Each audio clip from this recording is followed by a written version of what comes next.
TYT Sports, everybody. Ben Mankiewicz and Jason Rubin. Coach K, 1,000 career wins. He received it, or he secured it, after a 77-68 win over St. John's yesterday afternoon. Thanks to the back of Jahlil Okafor, Quinn Cook, and Tyus Jones coming through big time in the second half because they were down by 4 at the end of the first half. They were down 10 with about 10 minutes to play in that game. I know because I bet on Duke.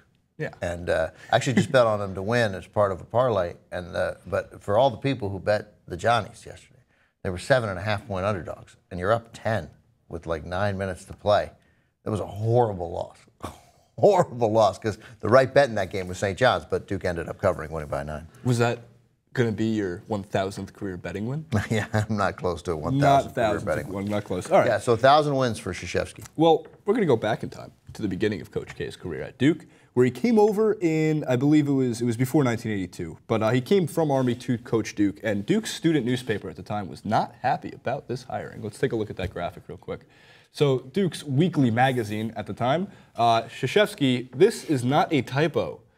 He also struggled in his first few years over at Duke. You remember watching this, I'm sure, but they were 38-47 through his first 3 years before they got the 1982 recruiting class that included Johnny Dawkins and Jay Billis, which eventually led to a national title game loss. Mark Allery.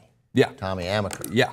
Right. It was a stacked team. It really was. And Jay Billis obviously has become one of the notable people in They took in Jay media. Billis from out here. They took Jay Billis from UCLA, but there was such a down time for UCLA. Right.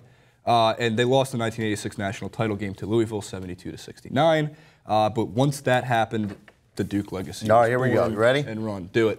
1,000 wins as a coach, right? Maybe the best coach ever, second only to Wooden, perhaps. Go ahead and spell it. K-R-Y-Z-E-W-S-K-I. Nope. How close? It's K-R-Z-Y-Z. The key to spelling Krzyzewski is knowing the Z-Y-Z. Right. K-R-Z-Y-Z-E-W-S-K-I. You know, it's exactly like when I was in elementary school, and I before E, it's Z before Y. I before E except after C. Or Z. No. I before E except after C, or when followed by A, as in neighbor or way. That's right. It's actually, what's really funny about that, real quick, is that it happens, I before E except after C is broken more times than it is followed in the English language. Interesting. But back to Krzyzewski Sure that's not true. and Coach K. Look it up. I'll find you those numbers. Besides the amount of amazing players that Duke has seen come through, at least off my memory, the Shane Battiers, the Karan Butlers when he played at Duke, JJ Reddick, and I'm sure we can go back to the 80s, and you can mention the Jay Billises and Johnny Dawkins. Coach K, 1,000 wins. The only other coach to do this is Pat Summitt from Tennessee Volunteers, the women's head basketball coach there. And there's a few coaches behind him. Jim Boeheim is the closest, and yeah, Jim Boeheim, assuming he doesn't retire after this year, we'll get there next season. But after that, it becomes interesting because you've got Roy Williams, the season after, who's got 740 wins, but he's also 64 years old, and he's had a hell of a tenure over at North Carolina.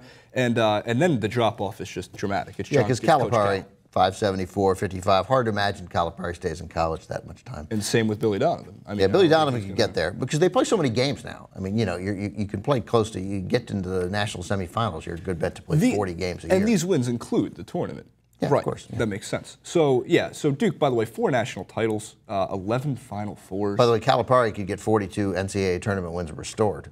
That would push him way up. Yeah, they were mentioning that in the article via Yahoo Sports. But yeah, so hats off to Coach K. That's a storied program. Do you like Duke, or are you a Duke hater? Because there's a lot of people who just I'm don't a Duke like hater. Duke. I'm a solid, committed Duke hater. I don't see how you can be an American and not be. I'm not even joking. That said, they're less. It's harder to hate them now. 2 things I've learned about Krzyzewski. One, I got to be honest, it was a little harder to like them when it seemed like they were recruiting all the great white players, perhaps at the expense of others. Now we have no, and that turns out to be horseshit because now they the whole call team's you out black, on that. you know. Yeah. But that got stuck in people's heads for a while. But that's obviously not an issue. And then the other thing is that he was a big. I read some article about how respectful he was of George W. Bush, and that bothered me. But then it turns out he's a really big Springsteen fan. So I'm torn. Subscribe to TYT Sports. Follow TYT Sports on Twitter @TYT Sports, and we'll see you next time.